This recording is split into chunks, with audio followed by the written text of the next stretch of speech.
Hello friends, வியாழக்கிழமை காலையில் உள்ள மினி விலாக் தாங்க.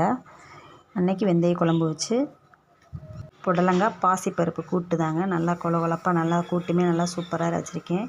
இதோட நம்ம நெய் சேர்த்து சாதத்தோடு பிசைஞ்சு சாப்பிட்டாலே அவ்வளோ டேஸ்ட்டாக இருக்கும் இந்த புடலங்காய் கூட்டுக்கு. பிள்ளைங்கள்லாம் ஸ்கூலுக்கு அனுப்பிச்சி விட்டுட்டு தோசை, எனக்கு ஆனியன் தோசை ஊற்றிக்கலாமேன்னு 2 தோசை ஊற்றிட்டுருக்கேன்.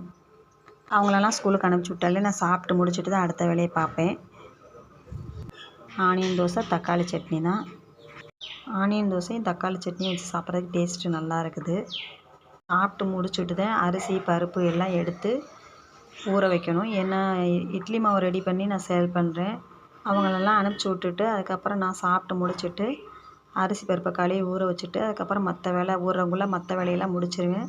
அப்புறம் மாவு ரெடி பண்ணுறதுக்கு எனக்கு கரெக்டாக இருக்கும். டைம் வீட்டில் வேலை கரெக்டாகவே இருக்கும். எனக்குமா இட்லி மாவு ரெடி பண்ணுற வீட்டிலன்னா சத்து மாவு கொழுக்கட்டை செய்ய போகிறேங்க. நம்ம நெக்ஸ்ட் வீடியோவில் காமிக்கிறேன். இந்த வீடியோ பிடிச்சிருந்தா முழுசாக பார்த்து சப்ஸ்கிரைப்